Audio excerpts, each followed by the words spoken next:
Good day and welcome back to another World of Warcraft video. In this video we're going to talk a little bit about one of the sub-factions in the game, the Wrathion and Sabellian sub-faction. So there's quite a few interesting rewards you can get from these guys, and even though they're not a major faction in the game, as in they don't have renown or anything, obviously there's quite a lot that you're going to want to get from them, from cosmetics for your different wyverns, all the way through to an actual mount.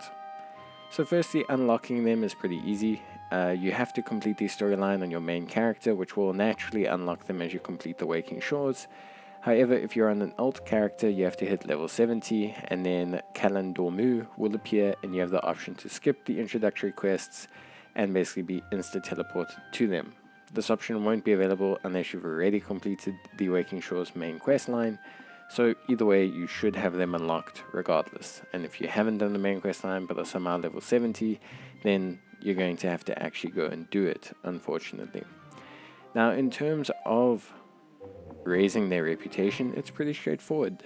Each week, essentially, you will be given a quest, a world quest, which will require you to choose one of Wrathion or Sabellian to work on.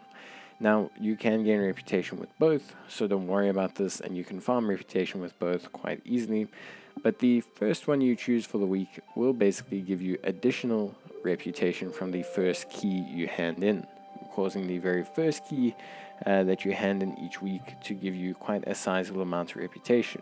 And now I'll explain what keys are shortly, but basically you need to choose one of them. Once you do, you'll get a quest called Key of Loyalty.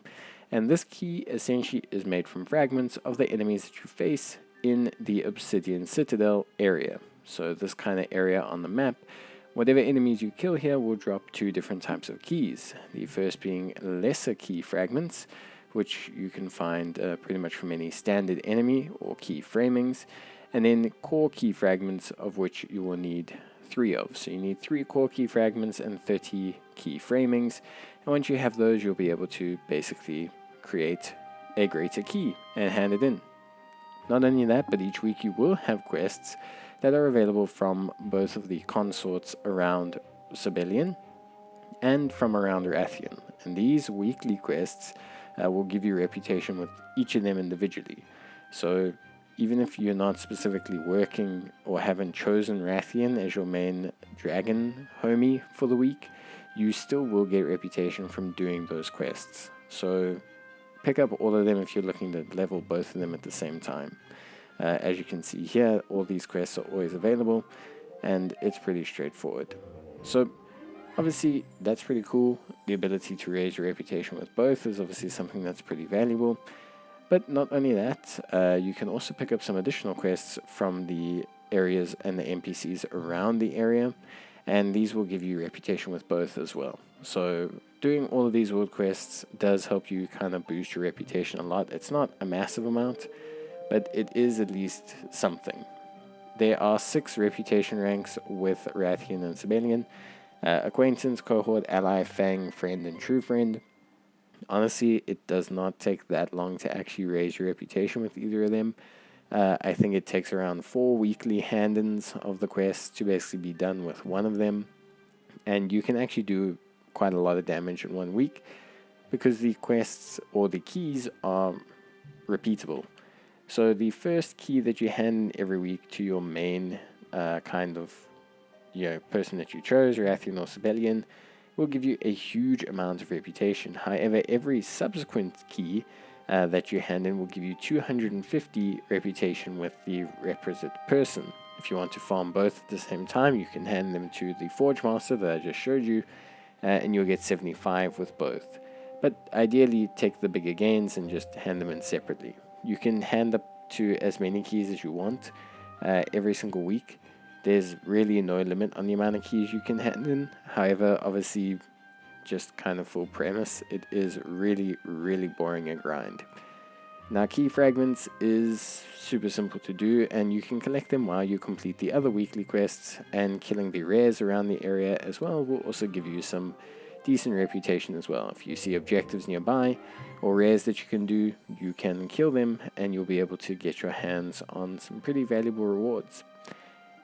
All of the enemies in the area will drop keys. So no matter who you kill, tag, or do anything to, you will be able to pick up keys from their corpse.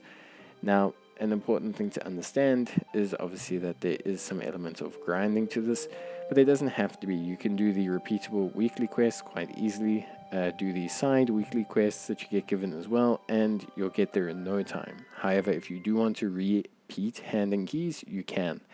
And the repeat handing keys can be to Wrathion or Sabellian, so if you're a little bit ahead with either of them, you can obviously do so.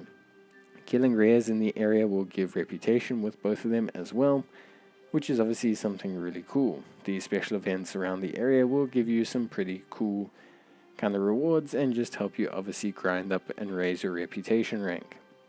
But honestly, it's a pretty simple, straightforward process, so there's not anything really that I need to kind of point out. I don't think there's anything too surprising for most players. Something that's cool is that elemental storms can spawn in the area, which will cause you to kind of double up on obviously functionality. So by killing these enemies, you can pick up key fragments while also fulfilling some of the reputation goals and some of the kill goals for the elemental storm achievements. So that's a nice little way to double up, but realistically speaking, it's not a huge issue. It's just going to depend on how crazy you want to get with things, but in reality, I think you don't need to go that deep into it. Just do your weekly quests. It honestly won't take you too long. It really does not take that long to get them up to max rank, so just do your weeklies, rotate between the two of them, and you should be good to go. If you're that desperate to get them for the mount, I understand, but yeah. Now, in terms of the rewards, it's pretty straightforward. There's quite a few interesting ones you can get. You can get a toy from Sabellian, and Sabellian's Battle Gear cloth armor for mages, whereas on Wrathion's side you can pick up a pet, the Obsidian Proto-Wealth, and the Amoir of Endless Cloaks. Beyond that, most of them are obviously very similar, with a lot of them just being appearances for weapons that you kind of get from either side, as well as the dragon appearances, but those are the same between both vendors. The big reward that people want to know about is the Loyal Magma Mammoth. So the Loyal Magma Mammoth is a mount that you can get once you have both of the factions at max rank. And what you need to do is you need to buy the sturdy obsidian glasses from the first vendor, and then the nether forged lava proof boots from the second vendor, which will only pop up when you are at max rank.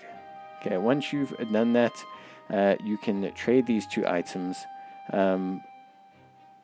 to purchase the Magma Mammoth harness from Reese Lightfingers, which is an NPC that's in the area.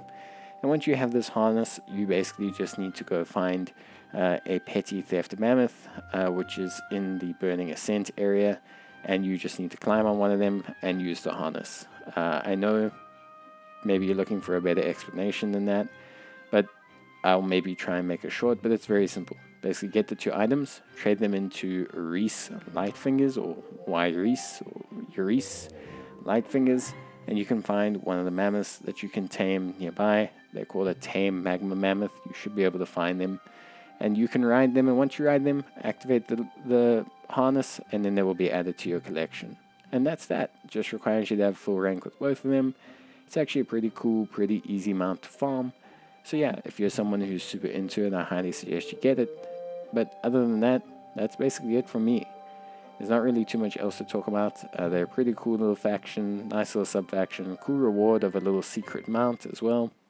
And they carry some cool gold and black armor trims for a lot of your mounts. So that's it, and I'll see you guys next time. Till then, take care, and bye.